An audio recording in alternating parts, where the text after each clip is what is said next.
Assalamualaikum warahmatullahi wabarakatuh. Assalamualaikum warahmatullahi wabarakatuh. Halo sahabat semuanya yang lagi di kos maupun di pondok, yang lagi di rumah, yang sedang bingung nih ngabuburitnya mau ngapain. Mending nonton aja podcast kami dalam acara Ispirama, Inspirasi Ramadan. Bersama saya Ahmad Triansa sebagai moderator dan sudah ada narasumber yaitu Pak Munawir. Nah, hari ini kita akan membahas tema yang menarik dan tema yang istimewa yaitu tentang malam Lailatul Qadar. Nah, apa sih malam Lailatul Qadar itu dan gimana sih cara mendapatkannya? Langsung aja kita bahas dengan pemateri kita yang spesial ini, Pak Munawir. Assalamualaikum Pak. Waalaikumsalam warahmatullahi wabarakatuh. Gimana Pak kabar hari ini? Alhamdulillah sehat. Pak, mungkin bagi masyarakat Indonesia tidak asing dengan kata malam Lailatul Qadar atau biasa disebut dengan malam yang lebih baik dari 1000 bulan. Dan pertanyaan itu malam Lailatul Qadar itu apa sih Pak maknanya? Oke, bagus. Terima kasih. Membincang persoalan Lailatul Qadar itu terdiri dari dua kata, Lailah dan Al-Qadar. Lailah itu artinya malam, Al-Qadar itu kemuliaan. Jadi kalau kita pakai bahasa Indonesia, mestinya cukup malam Al-Qadar. Cuma seringnya kita sebut dengan malam Lailatul Qadar. Padahal malam itu ya Lailah ya malam. Jadi terjadi pengulangan, tapi itu sudah kadung lumrah ya. Malam Al-Qadar atau Lailatul Qadar. Nah, pertama kalau kita ingin tahu apa sih malam Lailatul Qadar itu, pintu masuknya bisa kita analisis dari makna linguistik dari kata itu ya. Yang ini nanti ada di surat Al-Qadar ayat 1 itu. Jadi Al-Qadar itu memiliki tiga makna, paling tidak ya, memiliki tiga makna. Yang pertama adalah kemuliaan, yang kedua itu ada yang mengatakan artinya sempit, dan yang ketiga itu maknanya adalah ketetapan. Nah, jadi kalau dihubungkan dengan ketiga makna itu, berarti Lailatul Qadar itu bisa kita artikan malam yang mulia, atau malam yang sempit, atau malam ditetapkannya suatu ketetapan.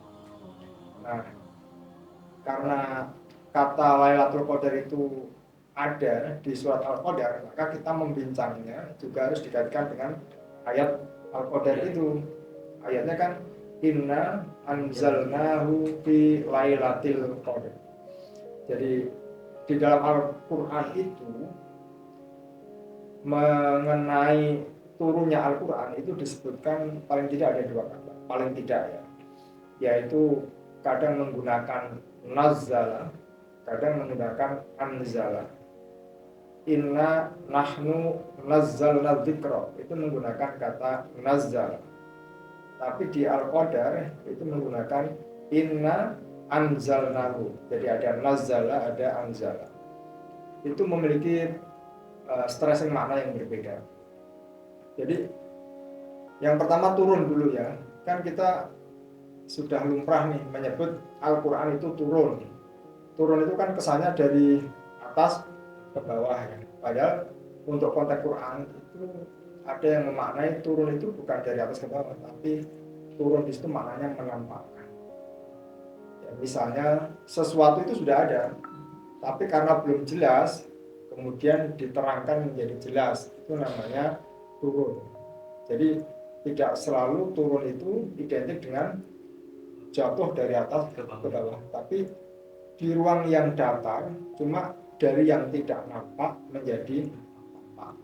Nah, kalau nazala itu turunnya atau penampakannya itu sedikit demi sedikit, itu nazala.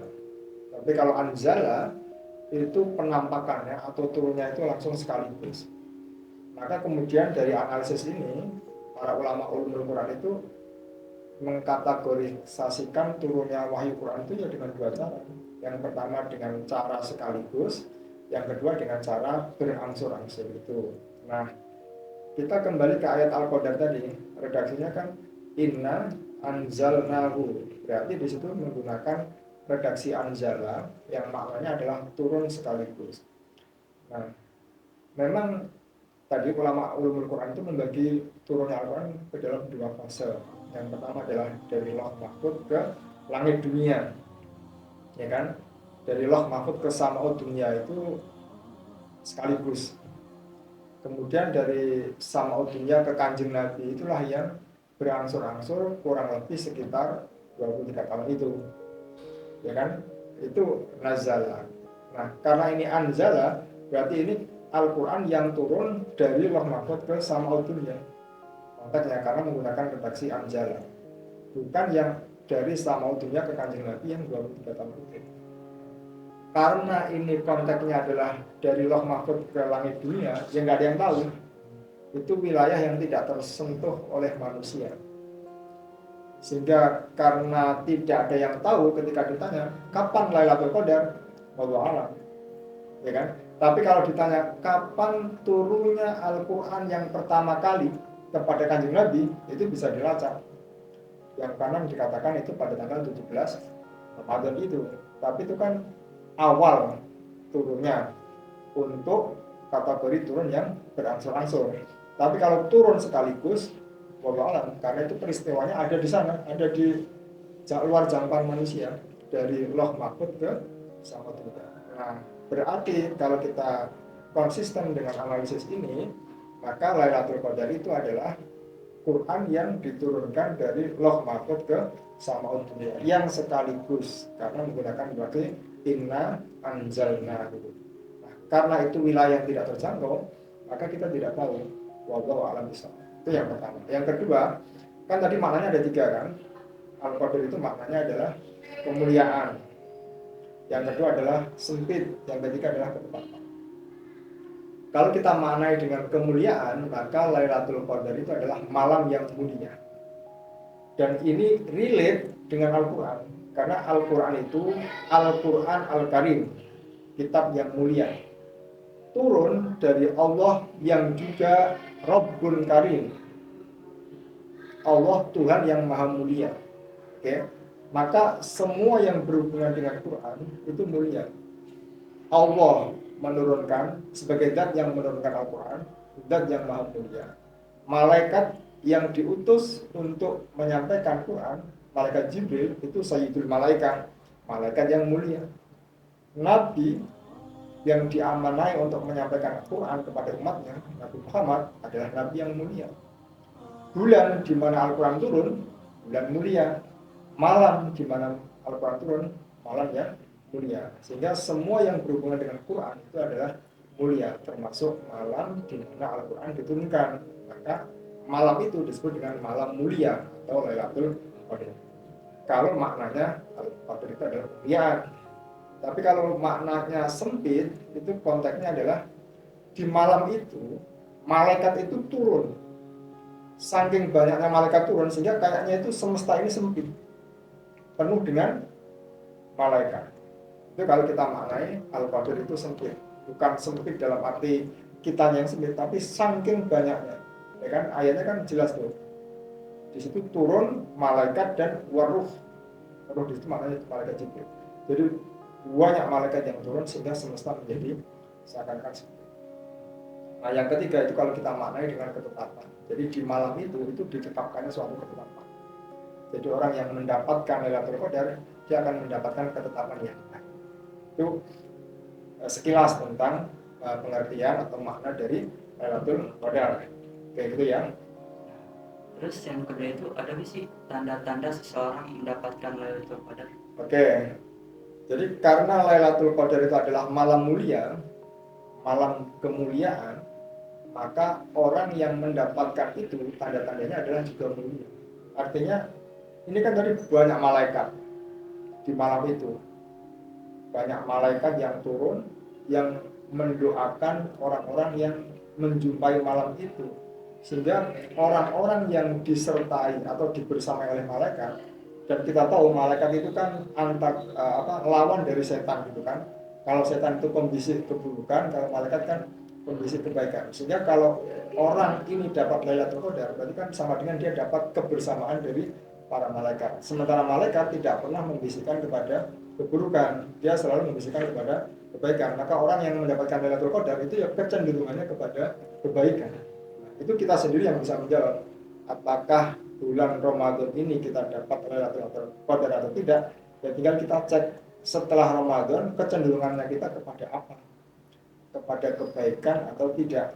Nah secara psikis para ulama itu menggambarkan kayak begitu. Jadi bawaannya itu baik gitu ya, bawaannya itu baik atau bawaannya itu ingin menaikkan indeks prestasi akhiratnya masa Ramadan.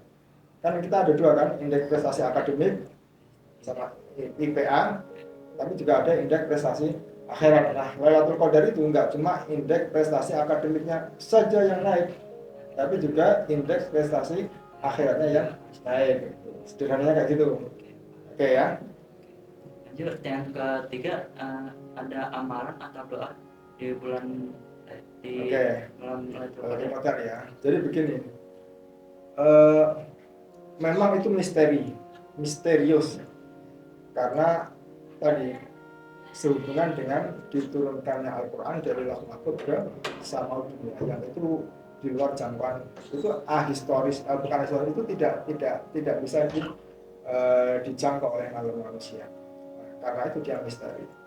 Karena Lailatul Qadar itu misteri, itu menjadi challenge gitu loh dari Tuhan ke umat manusia untuk menyambut itu ya selama mungkin, artinya karena nggak ditentukan waktunya sehingga kita harus nyegap gitu, bahasa Jawanya dari awal sampai akhir kan gitu. Nah, jadi Lailatul Qadar itu sekalipun misteri, tapi kita itu disuruh optimis loh. Kita disuruh optimis untuk mendapatkannya. Jadi jangan kayaknya aku nggak mungkin, enggak. Sekalipun dia hal yang misterius, tapi kita itu harus optimis. Yes, I get it gitu ya. Saya dapat. Nah, begini.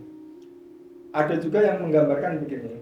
Lail itu kan kalau kita pakai ukuran waktu itu kan dari masuk waktu maghrib sampai subuh kan. Maka ayatnya kan jelas sampai fajar kan. Berarti yang namanya malam dari masuk waktu maghrib sampai masuk waktu subuh. Tapi minimal dia sudah dapat sepersekiannya dari malam itu. Dengan kata lain, kalau pakai hitung-hitungan ini, maka asal kita hidup dan mukmin dan menggunakan malam itu dengan kebaikan, maka kita dapat Lailatul Qadar. Hanya prosentasenya masing-masing kita itu berbeda-beda. Ada yang dapat seperempatnya, setengahnya, ada yang full. Nah itu kalau kemudian kita konversi dengan kata-kata 1000 bulan, walaupun 1000 bulan ini ada yang menafsirkan ini sebagai kiasan, dia tidak menunjukkan pada bilangan 1000, tapi itu menunjukkan pada bilangan banyak. Seandainya lah ya, kita pakai hitung-hitungan 1000 itu adalah angka 1000 bulan, maka kan lumayan, dapat sepertiganya itu berarti sudah berapa bulan. Kalau 1000 bulan itu sama dengan 82 tahun, berarti sepertiganya kan sudah dapat berapa tahun. Itu dengan mengisi dari maghrib sampai setengah 9. Intinya kita itu harus optimis mendapatkan Lailatul Qadar dengan hitung-hitungan kayak tadi itu, asal kita ditakdir hidup di bulan Ramadan dan mengisinya dengan kebaikan, maka di malam itu entah prosentasenya berapa, masing-masing kita itu pasti dapat gitu ya, kalau hitungannya kayak begitu. Jadi optimis. Nah doanya gimana? Yang sering dilaporkan dia, Allahumma innaka afuwun karim tuhibbul afwa fa'fu anni, kayak gitu. Itu termasuk doa yang dianjurkan untuk dibaca di malam-malam Ramadan itu. Ada juga yang Allahumma rzuqni fihi fadla lailatul qadar. Ya Allah, anugerahilah aku keutamaan malam Lailatul Qadar di bulan Ramadan ini. Nah, itu. Tapi yang saya lihat tadi, Allahumma innaka afuwun karim tuhibbul afwa fa'fu anni. Tapi terlepas dari doa itu, intinya asal kita ditakdir hidup menjumpai malam-malam Ramadan dan mengisinya dengan kebaikan, entah berapa persen, insya Allah kita dapat. Jadi kita harus optimis ya. Okay. Terus untuk yang terakhir kan, sebelum terakhir itu kan kayak ada ibadah itikaf gitu. Nah, itikaf itu apa ada ibadah lain selain itikaf untuk mendapatkan Lailatul Qadar? Sebenarnya ibadah itu enggak cuma itikaf. Itikaf itu salah satu untuk menyambut Lailatul Qadar supaya tidak tidur itu ya. Walaupun sebenarnya tidur saja itu juga sudah ibadah kalau diniati ibadah. Oke, nah kalau pertanyaannya apakah ada ibadah lain selain iktikaf? Ya ada. Cuma ketika kita ngomong iktikaf, ya ketika kita ngomong iktikaf, maka kita harus tahu masjid dan non masjid. Karena iktikaf itu konteksnya hanya masjid. Musola bisa nggak iktikaf di musola? Nggak bisa. Secara fikih nggak bisa karena musola itu bukan masjid. Sekalipun masjid itu juga ada dua, masjid yang untuk Jumatan dan masjid yang tidak untuk Jumatan. Yang untuk Jumatan namanya masjid jami, yang tidak untuk Jumatan namanya masjid ghairu jami. Nah, entah dia dipakai Jumatan atau tidak, entah jami atau ghairu jami, asal wakafnya itu untuk masjid, maka dia sah untuk di iktikaf. Tapi kalau musola, langgar, lapangan itu nggak bisa iktikaf di situ, kamar nggak bisa. Nah, ketika kita nggak bisa iktikaf di masjid, kita bisa ibadah di kamar dengan baca Quran sendiri, tapi namanya bukan iktikaf karena iktikaf itu harus di masjid. Bisa kita tadarusan di musola, bisa, atau di rumah-rumah sendiri dengan sholat malam bisa, tapi itu tidak disebut iktikaf karena tempatnya tidak di masjid gitu ya. Jadi kalau kita ngomong iktikaf, maka itu nggak bisa keluar dari masjid, baik masjid jami maupun masjid ghairu jami. Oke. Nah, Masya Allah pembahasan untuk hari ini. Nah, mungkin kita bisa menghidupkan malam Lailatul Qadar dan tidak melewatkan malam Lailatul Qadar. Nah, berhubung di penghujung acara, terima kasih Pak Dosen Oke, Munawir sama-sama. atas ininya nasihatnya, dan jangan lupa untuk nge-share ke teman-teman supaya terinspirasi. Dan sekian dari saya, Ahmad Riansa selaku moderator.